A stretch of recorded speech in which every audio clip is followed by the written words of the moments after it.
Hello dear 10th students, ಈ ವಿಡಿಯೋದಲ್ಲಿ ನಾವು ಈ ಒಂದು combine the sentences using too ಅಂತಕ್ಕಂತಹ ಒಂದು ಕ್ವಶನ್ ಬಗ್ಗೆ ಡಿಸ್ಕಷನ್ ಮಾಡ್ತಾ ಇದ್ದೇವೆ. ನಿಮಗೆಲ್ಲ ಗೊತ್ತಿರೋ ಹಾಗೆ ಈ ಒಂದು ಕ್ವಶನ್ ನಾವು ಅನೇಕ ಕ್ವಶನ್ ಪೇಪರ್ಗಳಲ್ಲಿ ಎಕ್ಸ್ಪೆಕ್ಟ್ ಮಾಡಿರೋದಿಲ್ಲ. ಆದರೂ ಕೂಡ ಏನು ಮಾಡೆಲ್ ಕ್ವಶನ್ ಪೇಪರ್ಗಳನ್ನು ರಿಲೀಸ್ ಮಾಡಿದ್ದಾರೋ ಬೋರ್ಡ್ ವತಿಯಿಂದ, ಅದರಲ್ಲಿ 3ನೇ ಮಾಡೆಲ್ ಕ್ವಶನ್ ಪೇಪರನ್ನು ಗಮನಿಸಿದಾಗ ನಿಮಗೆ ಇಲ್ಲಿ ಕೊಟ್ಟಿರ್ತಕ್ಕಂತಹ ಪ್ರಶ್ನೆ ಏನಿದೆನೋ, Meera is very short, she can't reach the switch ಅಂತಕ್ಕಂಥದ್ದು ಈ ಒಂದು ಕ್ವಶನನ್ನು ಕೇಳಿದ್ದಾರೆ. Combine the sentences using too ಅಂತೇಳಿ. ಸೊ ಈ ಒಂದು ಕ್ವಶನನ್ನು ನಾವು ಯಾವ ರೀತಿ ಸಾಲ್ವ್ ಮಾಡೋದು, ಯಾಕೆಂದರೆ ಇಂತಹ ಒಂದು ಗ್ರಾಮರ್ ಟಾಪಿಕನ್ನು ನಾವು ಮರೆತು ಬಿಟ್ಟಿರ್ತೇವೆ, ಇದು ಎಕ್ಸಾಮ್ಗೆ ಬರೋದಿಲ್ಲ ಅಂತ ಬಿಟ್ಟಿರ್ತೇವೆ. ಬಟ್ ಅನ್ಎಕ್ಸ್ಪೆಕ್ಟೆಡ್ಲಿ ಈ ಒಂದು ಕ್ವಶನ್ ಬಂದಾಗ ನಮ್ಮ ಒಂದು ಮಾರ್ಕ್ಸ್ ಹೋಗಿಬಿಡುತ್ತೆ. ಸೊ ಆ ಒಂದು ಮಾರ್ಕ್ಸ್ ಹೋಗದ ಹಾಗೆ ತುಂಬ ಈಸಿಯಾಗಿ ಗಳಿಸ್ಬೋದಾಗಿರ್ತಕ್ಕಂತಹ ಒಂದು ಪ್ರಶ್ನೆ ಇದಾಗಿರುತ್ತೆ. ಸೊ ಯಾವ ರೀತಿ ಈ ಸೆಂಟೆನ್ಸನ್ನು ನಾವು ಕಂಬೈನ್ ಮಾಡ್ಬೋದು ಅಂತಕ್ಕಂಥದ್ದನ್ನು ನೋಡೋಣ. ನೋಡಿ, ಇಲ್ಲೇನು ಮಾಡಿರ್ತಾರೆ ಅಂದರೆ, ಇದೆರಡು ಸೆಂಟೆನ್ಸನ್ನು ಕೊಟ್ಟಿರ್ತಾರೆ, ನೀವು ಇಲ್ಲಿ ಗಮನಿಸ್ಬೋದು. ಮೊದಲನೇ ಸೆಂಟೆನ್ಸ್ ಏನು ಕೇಳಿದ್ದಾರೆ ನೋಡಿ, ಮೀರಾ ಈಸ್ ವೆರಿ ಶಾರ್ಟ್ ಅಂತ ಇದೆ, she can't reach the switch ಅಂತ ಇದೆ. ಇದು 3ನೇ ಮಾಡೆಲ್ ಕ್ವಶನ್ ಪೇಪರಲ್ಲಿ ಕೇಳಿರೋ ಪ್ರಶ್ನೆ ಆಗಿದೆ. ಸೊ ಈ ರೀತಿ ಎರಡು ಸೆಂಟೆನ್ಸ್ಗಳನ್ನು ಕೊಟ್ಟಿರ್ತಾರೆ. ನಾವೇನು ಮಾಡಬೇಕು ಅಂದರೆ ಟುಗಳನ್ನು ಯೂಸ್ ಮಾಡಿಕೊಂಡು ಈ ಸೆಂಟೆನ್ಸನ್ನು, ಎರಡು ಸೆಂಟೆನ್ಸ್ಗಳನ್ನು ಕಂಬೈನ್ ಮಾಡಬೇಕಾಗುತ್ತೆ.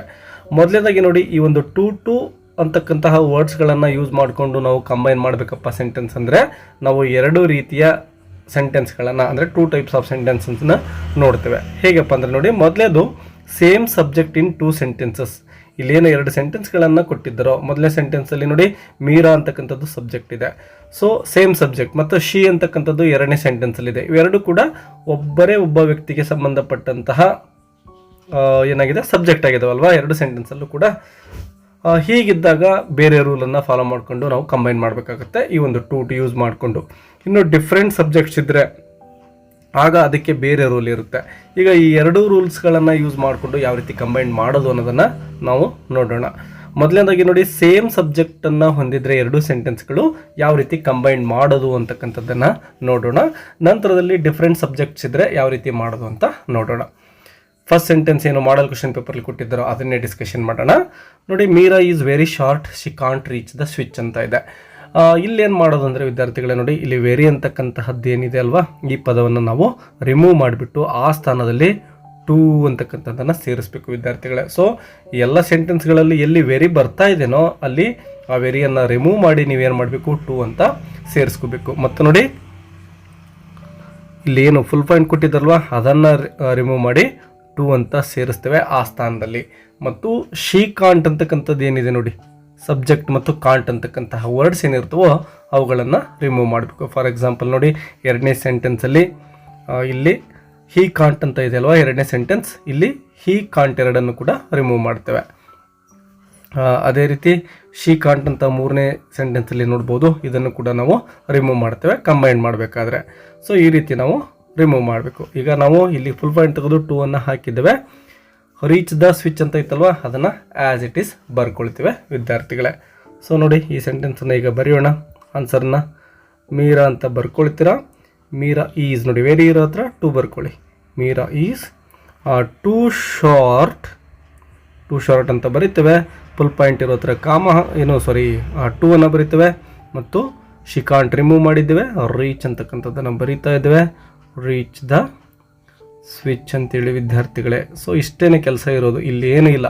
ಸೊ ಈ ಎರಡು ವಿಷಯಗಳನ್ನು ಸರಿಯಾಗಿ ನೆನ್ಪಿಟ್ಕೊಳ್ಳಿ. ವೆರಿಯನ್ನು ರಿಮೂವ್ ಮಾಡಿ ಮತ್ತು ಫುಲ್ ಪಾಯಿಂಟ್ ಇರೋ ಹತ್ರ ಟೂ ಅನ್ನು ಸೇರಿಸಿ, ಮತ್ತು ಸಬ್ಜೆಕ್ಟ್ ಏನಿರುತ್ತೋ ಎರಡನೇ ಸೆಂಟೆನ್ಸಲ್ಲಿ ಮತ್ತು ಕಾಂಟ್ ಅಂತಕ್ಕಂತಹ ಎರಡು ವರ್ಡ್ಸ್ಗಳಿರ್ತವೋ ಎರಡನ್ನು ಕೂಡ ಡಿಲೀಟ್ ಮಾಡಿ. ಇಷ್ಟೇ ಕೆಲಸ ಇರೋದು. ಇನ್ನು ಸೆಕೆಂಡ್ ಒನ್ ನೋಡಿ, he is very old, he can't run ಅಂತ ಇದೆ. ಸೊ ವೆರಿಯನ್ನು ನಾವು ರಿಮೂವ್ ಮಾಡಬೇಕು, ಈ ಸ್ಥಾನದಲ್ಲಿ ಟೂ ಅನ್ನು ಸೇರಿಸಬೇಕಾಗುತ್ತೆ. ಮತ್ತು ಹಿ ಕಾಂಟ್ ಎರಡು ಇವನ್ನೂ ಡಿಲೀಟ್ ಮಾಡ್ತೇವೆ ಮತ್ತು ಫುಲ್ ಪಾಯಿಂಟ್ ಇರೋ ಹತ್ರ ಟೂ ಅಂತ ಸೇರಿಸ್ಬೇಕು. ಈಗ ಬರೆಯೋಣ ಸೆಂಟೆನ್ಸನ್ನು. ಹಿ ಈಸ್ ಟೂ ಅಂತ ಬರೀತಾ ಇದ್ದೇವೆ ವೆರಿ ಹತ್ರ. Too old to run. ನೋಡಿ ವಿದ್ಯಾರ್ಥಿಗಳೇ, ಇಷ್ಟೇನೇ ಇರೋದು. ಹಿ ಈಸನ್ನು ತೆಗೆದುಕೊಂಡಿದ್ದೇವೆ, ಇಲ್ಲಿ ವೆರಿ ಇರೋ ಹತ್ರ ಟೂ ಅನ್ನು ಹಾಕಿದ್ದೇವೆ ಮತ್ತು ಓಲ್ಡನ್ನು ಆ್ಯಸ್ ಇಟ್ ಈಸ್ ಬರೆದಿವೆ. ಫುಲ್ ಪಾಯಿಂಟ್ ಇರೋ ಹತ್ರ ಟೂ ಅಂತ ಸೇರಿಸಿದ್ದೇವೆ ಮತ್ತು ಹಿ ಕಾಂಟ್ ಎರಡನ್ನು ಡಿಲೀಟ್ ಮಾಡಿದ್ದೇವೆ. ರನ್ನನ್ನು ಆ್ಯಸ್ ಇಟ್ ಈಸ್ ಬರೆದಿದ್ದೇವೆ. ಎಷ್ಟು ಸಿಂಪಲ್ ಇದೆ ನೋಡಿ. ಇನ್ನು 3ನೇ ಪ್ರಶ್ನೆಯನ್ನು ಗಮನಿಸಿ. She is very weak, she can't lift it ಅಂತ ಇದೆ. ನೋಡಿ, ಎರಡು ಸಬ್ಜೆಕ್ಟ್ ಗಮನಿಸ್ಬೋದು ವಿದ್ಯಾರ್ಥಿಗಳೇ. ಇಲ್ಲಿ ಶಿ ಅಂತಕ್ಕಂಥದ್ದು ಮತ್ತು ಇಲ್ಲಿ ಶಿ ಅಂತಕ್ಕಂಥದ್ದು ಎರಡು ಕೂಡ ಸೇಮ್ ಪರ್ಸನ್ನನ್ನು ಕುರಿತು ಹೇಳ್ತಕ್ಕಂತಹ ಪದ ಆಗಿದೆ. ಇದು ನಮಗೆ ಮೊದಲನೇದಾಗಿ ಗೊತ್ತಿರಬೇಕು. ಈಗ ಬನ್ನಿ ಆನ್ಸರನ್ನು ಬರೆಯೋಣ. ಮೊದಲಿಗೆ ಶಿ ಬರ್ಕೊಳ್ತೇವೆ, ಶಿ ಈಸ್ ಅಂತ ಆಯಿತು. ಇನ್ನು ವೆರಿಯನ್ನು ಡಿಲೀಟ್ ಮಾಡಿ ಅಲ್ಲಿ ಟೂ ಅನ್ನು ಸೇರಿಸ್ತೇವೆ. ವೀಕನ್ನು ಆ್ಯಸ್ ಇಟ್ ಈಸ್ ಬರಿತಾ ಇದ್ದೇವೆ ಮತ್ತು ಫುಲ್ ಪಾಯಿಂಟ್ ಇರೋ ಹತ್ರ ಟು ಅಂತ ಸೇರಿಸ್ತಾ ಇದ್ದೇವೆ. ಶಿಯನ್ನು ಡಿಲೀಟ್ ಮಾಡ್ತೀವಿ, ಕಾಂಟನ್ನು ಕೂಡ ಡಿಲೀಟ್ ಮಾಡ್ತೇವೆ. Lift it as it is ಬರಿತೇವೆ, ಲಿಫ್ಟ್ ಇಟ್ ಅಂತೇಳಿ. ಸೊ ಏನಾಯಿತು sentence, she is too weak to lift it ಅಂತ ಆಯಿತು. ಇನ್ನು 4ನೇ ಪ್ರಶ್ನೆ ನೋಡಿ, Ravi is very ill, he can't come to school. ವಿದ್ಯಾರ್ಥಿಗಳು ನೋಡಿ ಸಬ್ಜೆಕ್ಟ್ ಗಮನಿಸಿ, ರವಿ ಅಂತಕ್ಕಂಥದ್ದು ಮತ್ತು ಇಲ್ಲಿ ಹಿ ಅಂತಕ್ಕಂಥದ್ದು ಎರಡೂ ಕೂಡ ಒಬ್ಬನೇ ವ್ಯಕ್ತಿ ಬಗ್ಗೆ ಹೇಳಿರ್ತಕ್ಕಂತಹ ವರ್ಡ್ಸ್ ಆಗಿದೆ ಅಥವಾ ಸಬ್ಜೆಕ್ಟ್ ಆಗಿದ್ದಾವೆ. ಮೊದಲನೇದಾಗಿ ನಾವು ರವಿ ಅಂತ ಆ್ಯಸ್ ಇಟ್ ಈಸ್ ಬರ್ಕೊಳ್ಳೋಣ. ರವಿ ಈಸ್ ಆಯಿತು. ಇನ್ನು ವೆರಿಯನ್ನು ರಿಮೂವ್ ಮಾಡಿಬಿಟ್ಟು ಟೂ ಅಂತ ಬರೀರಿ. ಟೂ ಇಲ್ ಅಂತ ಬರ್ಕೊಳ್ತೇವೆ ಮತ್ತು ಫುಲ್ ಪಾಯಿಂಟ್ ಇರೋ ಹತ್ರ ಟೂ ಅಂತ ಬರೀತೇವೆ. ಹಿ ಮತ್ತು ಕಾಂಟ್ಗಳನ್ನು ರಿಮೂವ್ ಮಾಡ್ತಿದ್ದೇವೆ. ಕಮ್ ಟು ಸ್ಕೂಲ್ ಅಂತ ಆ್ಯಸ್ ಇಟ್ ಈಸ್ ಏನು ಕ್ವಶನ್ನಲ್ಲಿತ್ತೋ ಅದನ್ನೇ ನಾವು ಬರಿತಾ ಇದ್ದೇವೆ. ಸೊ ರವಿ ಈಸ್ ಟೂ ಇಲ್ ಟು ಕಮ್ ಟು ಸ್ಕೂಲ್ ಅಂತ ಆನ್ಸರ್ ಸಿಗ್ತಾ ಇದೆ ವಿದ್ಯಾರ್ಥಿಗಳೇ. ಇನ್ನು 5th ಕ್ವಶನ್ ನೋಡಿ, the tea is very hot, it can't be drunk ಅಂತ ಇದೆ. ಸೊ ಇಲ್ಲಿ ನೋಡಿ ವೆರಿಯನ್ನು ರಿಮೂವ್ ಮಾಡಬೇಕಲ್ವಾ, ಮೊದಲಿಗೆ ಬರ್ಕೊಳ್ಳೋಣ. ದ ಟೀ ಈಸ್ ಅಂತ ಬರಿತೇವೆ, ವೆರಿ ಇರೋ ಹತ್ರ ಟೂ ಅಂತ ಬರಿತೇವೆ ಮತ್ತು ಹಾಟನ್ನು ಬರಿತೇವೆ. ಈ ಒಂದು ಫುಲ್ ಪಾಯಿಂಟನ್ನು ರಿಮೂವ್ ಮಾಡಿ ಟೂ ಅನ್ನು ಸೇರಿಸ್ತೇವೆ ಮತ್ತು ಇಟ್ ಕಾಂಟ್. ನೋಡಿ ಇಲ್ಲಿ ದ ಟೀ ಅಂತಕ್ಕಂಥದ್ದು ಮತ್ತು ಇಟ್ ಅಂತಕ್ಕಂಥದ್ದು ಎರಡೂ ಕೂಡ ಒಂದು ಕಪ್ ಟೀಗೆ ಸಂಬಂಧಪಟ್ಟಂತಹ ಪದಗಳೇ ಆಗಿದ್ದಾವೆ ವಿದ್ಯಾರ್ಥಿಗಳೇ. ಇವು ಬೇರೆ ಅಲ್ಲ, ಎರಡು ಕೂಡ ಒಂದೇ ಸಬ್ಜೆಕ್ಟ್ ಆಗಿದೆ. ಸೊ ಇಲ್ಲಿ ಇಟ್ ಕಾಂಟ್ ರಿಮೂವ್ ಮಾಡಿದ ಮೇಲೆ ಬಿ ಡ್ರಂಕ್ ಅಂತ ಬರಿತಾ ಇದ್ದೇವೆ. The tea is too hot to be drunk ಅಂತ ಇದೆ. ಇನ್ನು ಒಂದು ವೇಳೆ ಎರಡೂ ಸೆಂಟೆನ್ಸ್ಗಳಲ್ಲಿ ಸಬ್ಜೆಕ್ಟ್ ಬೇರೆ ಬೇರೆ ಆಗಿದ್ದರೆ ಏನು ಮಾಡೋದು ಅನ್ನೋದನ್ನು ನೋಡೋಣ. ಇಂತಹ ಕ್ವಶನ್ ಬಂದಾಗ ಸ್ವಲ್ಪ ರೂಲನ್ನು ಬೇರೆ ನಾವು ಮಾಡ್ಕೋಬೇಕಾಗುತ್ತೆ. ಏನಂತ ನೋಡಿ, ಇಲ್ಲೂ ಕೂಡ ಸೆಂಟೆನ್ಸ್ ಸೇಮ್ ಇರುತ್ತೆ ಬಟ್ ಸಬ್ಜೆಕ್ಟ್ ಬೇರೆ ಇರ್ತವೆ. ನೋಡಿ, the tree is very tall ಅಂತ ಇದೆ, ಇಲ್ಲಿ ದೇ ಕಾಂಟ್ ಕ್ಲೈಂಬ್ ಇಟ್ ಅಂತ ಇದೆ ಅಲ್ವಾ. ದ ಟ್ರೀ ಅನ್ನೋ ಸಬ್ಜೆಕ್ಟೇ ಬೇರೆ, ದೇ ಅನ್ನೋ ಸಬ್ಜೆಕ್ಟೇ ಬೇರೆ ಆಗಿರುತ್ತೆ. ಸೊ ಈ ರೀತಿ ಬಂದಾಗ ಏನು ಮಾಡೋದು, ಮೊದಲಿಗೆ ನೋಡಿ ಇಲ್ಲಿ ನಾವು ಏನು ಯೂಸ್ ಮಾಡ್ಕೊಳ್ತೀವಿ ಅಂದರೆ ಫಾರ್ ಅಂತಕ್ಕಂತಹ ಒಂದು ಪ್ರಿಪೋಸಿಷನ್ನ ಯೂಸ್ ಮಾಡಿಕೊಂಡು ಬರೀಬೇಕಾಗುತ್ತೆ. ಹೇಗೆ ಅಂತ ನೋಡೋಣ. ಮೊದಲಿಗೆ ದ ಟ್ರೀಯನ್ನು ಆ್ಯಸ್ ಇಟ್ ಈಸ್ ಬರ್ಕೊಳ್ತಾ ಇದ್ದೇವೆ, ಮೊದಲಿಗೆ ಹೇಗೆ ಬರ್ಕೊಂಡಿದ್ವು ಹಾಗೇನೆ. ಮತ್ತು ದ ಟ್ರೀ ಈಸ್ ವೆರಿಯನ್ನು ರಿಮೂವ್ ಮಾಡಬೇಕಿಲ್ಲೂ ಕೂಡ ದ ಟ್ರೀ ಈಸ್ ಟೂ ಅಂತ ಸೇರಿಸ್ತಾ ಇದ್ದೇವೆ, ಅದೇ ಸ್ಥಾನದಲ್ಲಿ ಟೂ ಟಾಲ್ ಆಯಿತು ವಿದ್ಯಾರ್ಥಿಗಳೇ. ಈಗ ನೋಡಿ ಸಬ್ಜೆಕ್ಟ್ ಬೇರೆ ಬೇರೆ ಆಗಿರೋದ್ರಿಂದ ನಾವಿಲ್ಲೇನು ಮಾಡಬೇಕು ಅಂದರೆ ಫಾರ್ ಅನ್ನೋ ಸ್ಟ್ರಕ್ಚರ್ನ ಇಲ್ಲಿ ಯೂಸ್ ಮಾಡ್ಕೊಳ್ತಾ ಇದ್ದೇವೆ. ಫಸ್ಟ್ ಸೆಂಟೆನ್ಸ್ ಆದಮೇಲೆ the tree is two tall for, ಇಲ್ಲಿ ನೋಡಿ ದೇ ಇರೋದನ್ನು ನಾವು ಯೂಸ್ ಮಾಡ್ಕೋಬೇಕು. ನಾವೇನಂತ ಪ್ರನೌನ್ ಯೂಸ್ ಮಾಡಬೇಕು ಅಂದರೆ ದೇ ಅಂತ ಯೂಸ್ ಮಾಡೋದಿಲ್ಲ, ಫಾರ್ ದೆಮ್ ಅಂತ ಯೂಸ್ ಮಾಡ್ತೇವೆ. The tree is two tall for them ಅಂತ ದೇ ಇರೋದನ್ನು ದೆಮ್ ಮಾಡ್ತೇವೆ. ಇದಾದ ನಂತರದಲ್ಲಿ ನಾವು ಏನು ಮಾಡಬೇಕು, ಟೂ ಅನ್ನು ಸೇರಿಸ್ತೇವೆ ವಿದ್ಯಾರ್ಥಿಗಳೇ. ಟೂ ಸೇರಿಸಿದ ಮೇಲೆ ಈ ಕಾಂಟನ್ನು ಇಲ್ಲೂ ಕೂಡ ರಿಮೂವ್ ಮಾಡ್ತೇವೆ. To climb it as it is ಬರಿತಾ ಇದ್ದೇವೆ, ಕ್ಲೈಂಬ್ ಇಟ್ ಅಂತೇಳಿ. ಸೊ ಇಲ್ಲಿ ಫಾರ್ ಸ್ಟ್ರಕ್ಚರ್ ನೆನಪಿಟ್ಕೊಳ್ಳಿ. ಫುಲ್ ಪಾಯಿಂಟ್ ಆದ ತಕ್ಷಣವೇ ಫಾರ್ ಮತ್ತು ಪ್ರೊನೌನನ್ನು ಇಲ್ಲಿ ಸೇರಿಸಬೇಕು. ಫಾರ್ ಮತ್ತು ಪ್ರೊನೌನ್ ಇವೆರಡು ನೆನಪಿರಲಿ ಕಾಂಬಿನೇಷನ್. ಫುಲ್ ಪಾಯಿಂಟ್ ಆದ ತಕ್ಷಣ ಅಂದರೆ ಫಸ್ಟ್ ಸೆಂಟೆನ್ಸ್ ಆದ ನಂತರದಲ್ಲಿ. ಇಲ್ಲಿ ಎರಡನೇ ಸೆಂಟೆನ್ಸ್ ನೋಡಿ, ಇಲ್ಲಿ ನೋಡಿ the tea is very hot ಅಂತ ಇದೆ. ದ ಟೀ ಅನ್ನೋದು ಸಬ್ಜೆಕ್ಟ್ ಆಗಿದೆ ಮತ್ತು ಐ ಅನ್ನೋದು ಸೆಕೆಂಡ್ ಸೆಂಟೆನ್ಸಲ್ಲಿ ಸಬ್ಜೆಕ್ಟ್ ಆಗಿದೆ. ಎರಡು ಬೇರೆ ಬೇರೆ ಆಗಿರ್ತಕ್ಕಂತಹ ಸಬ್ಜೆಕ್ಟ್ಗಳಾಗಿದ್ದಾವಲ್ವಾ.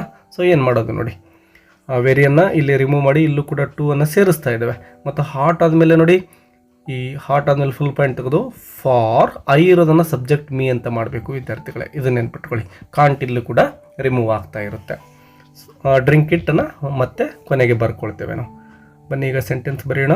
ದ ಟೀ ಈಸ್ ವೆರಿ ಇರೋ ಹತ್ರ ಟೂ ಹಾಕಿದ್ವಿ, ಟೂ ಹಾಟ್ ಯಾರಿಗೆ ಅಂತ ಇದೆ, for me. To drink it, ನೀವು ನೋಡಿ ಡ್ರಿಂಕ್ ಇಟ್. ಈ ಇಟ್ಟನ್ನು ನೀವು ಯೂಸ್ ಮಾಡಿದ್ರು ಸರಿ, ಮಾಡದೇ ಇದ್ರು ಸರಿ, ಏನು ಪ್ರಾಬ್ಲಮ್ ಆಗೋದಿಲ್ಲ. ಸೊ ಎರಡು ಸೆಂಟೆನ್ಸ್ಗಳಲ್ಲಷ್ಟೇ ಕೊನೆ ವರ್ಡ್ ಇಟ್ ಇದೆ ಅಲ್ವಾ, ಅದನ್ನು ಬರೀದೇ ಇದ್ರೂ ಕೂಡ ತಪ್ಪೇನಾಗೋದಿಲ್ಲ. ಬಟ್ ನೀವು ಬರೀರಿ, ಏನು ಸಮಸ್ಯೆ ಇಲ್ಲ. ಮೂರನೇ ಪ್ರಶ್ನೆಯನ್ನು ಗಮನಿಸಿ ವಿದ್ಯಾರ್ಥಿಗಳೇ. The questions are very difficult, we can't solve them ಅಂತ ಇದೆ. ಸೊ ಇಲ್ಲಿ ಗಮನಿಸ್ಬೋದು ದ ಕ್ವಶನ್ಸ್ ಅಂತಕ್ಕಂತಹ ಸಬ್ಜೆಕ್ಟ್ ಫಸ್ಟ್ ಸೆಂಟೆನ್ಸಲ್ಲಿದೆ ಮತ್ತು ಸೆಕೆಂಡ್ ಸೆಂಟೆನ್ಸಲ್ಲಿ ವಿ ಅಂತಕ್ಕಂತಹ ಸಬ್ಜೆಕ್ಟ್ ಇದೆ. ಸೊ ಎರಡು ಕೂಡ ಡಿಫ್ರೆಂಟ್ ಆಗಿರ್ತಕ್ಕಂತಹ ಸಬ್ಜೆಕ್ಟ್ಸ್ ಆಗಿದ್ದಾವೆ.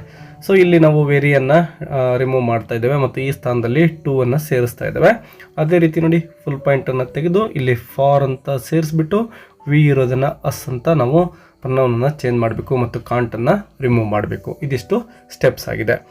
ಬನ್ನಿ ಈಗ ಆನ್ಸರನ್ನು ಬರೆಯೋಣ. ಮೊದಲನೇದಾಗಿ ನಾವು ದ ಕ್ವಶನ್ಸನ್ನು ಆ್ಯಸ್ ಇಟ್ ಈಸ್ ಬರ್ಕೊಳ್ತಾ ಇದ್ದೇವೆ. ದ ಕ್ವಶನ್ಸ್ ಆರನ್ನು ಬರಿತಾ ಇದ್ದೇವೆ ಮತ್ತು ವೆರಿ ಇರೋ ಹತ್ರ ಏನು ಮಾಡ್ತಾ ಇದ್ದೇವೆ, ಟೂ ಅಂತ ಬರ್ಕೊಳ್ತೇವೆ. ಟೂ ಡಿಫಿಕಲ್ಟ್ ಅಂತ ಆಯ್ತು. ಈಗ next two difficult full point ಇರೋ ಹತ್ರ ಫಾರ್ ಮತ್ತು ವಿ ಇರೋದನ್ನು ಅಸ್ ಅಂತ ಮಾಡ್ತೇವೆ. ಫಾರ್ ಅಸ್ ಆದಮೇಲೆ ನಾವು ಟೂ ಅಂತ ಸೇರಿಸ್ಕೊಂಡು ವರ್ಬನ್ನು ಬರೀಬೇಕು, ಸಾಲ್ವ್ ಅಂಥೇಳಿ, ಸಾಲ್ವ್ ದೆಮ್. ಗಮನಿಸ್ಬೋದು ವಿದ್ಯಾರ್ಥಿಗಳೇ, ಇಲ್ಲಿ ಸೆಕೆಂಡ್ ನಾವು ಟೂ ಅನ್ನು ಏನು ಬಳಸ್ತಾ ಇದ್ದೇವೋ ಅದನ್ನು ವರ್ಬ್ಗಿಂತ ಮೊದಲು ನಾವು ಬಳಸ್ತಾ ಇದ್ದೇವೆ. ಅದು ನಿಮಗೆ ಗಮನದಲ್ಲಿ ಇರಬೇಕು ವಿದ್ಯಾರ್ಥಿಗಳೇ. ಇನ್ನು ಫೋರ್ತ್ ಎಕ್ಸಸೈಸ್ ನೋಡಿ, it is very dark I can't see anything ಅಂತ ಇದೆ. ಇಲ್ಲಿ ನೋಡಿ ಇಟ್ ಅನ್ನೋದೇ ಬೇರೆ ಸಬ್ಜೆಕ್ಟ್ ಇದೆ, ಐ ಅನ್ನೋದೇ ಬೇರೆ ಸಬ್ಜೆಕ್ಟ್ ಆಗಿದೆ. ವೆರಿಯನ್ನು ರಿಮೂವ್ ಮಾಡಬೇಕು, ಅಲ್ಲಿ ಟೂ ಅನ್ನು ಸೇರಿಸ್ಬೇಕು ಮತ್ತು ಸೆಕೆಂಡ್ ಸೆಂಟೆನ್ಸಲ್ಲಿ ಫುಲ್ ಪಾಯಿಂಟ್ ಇರೋ ಹತ್ರ ಫಾರ್ ಸೇರಿಸ್ಬಿಟ್ಟು ಐ ಇರೋದನ್ನು ಫಾರ್ ಮೀ ಅಂತ ಚೇಂಜ್ ಮಾಡ್ತಾ ಇದ್ದೇವೆ, ಕಾಂಟನ್ನು ರಿಮೂವ್ ಮಾಡ್ತಾ ಇದ್ದೇವೆ. ಆನ್ಸರ್ನ ಬರೆಯೋಣ ನೋಡಿ. ಈಗ ಇಟ್ ಈಸ್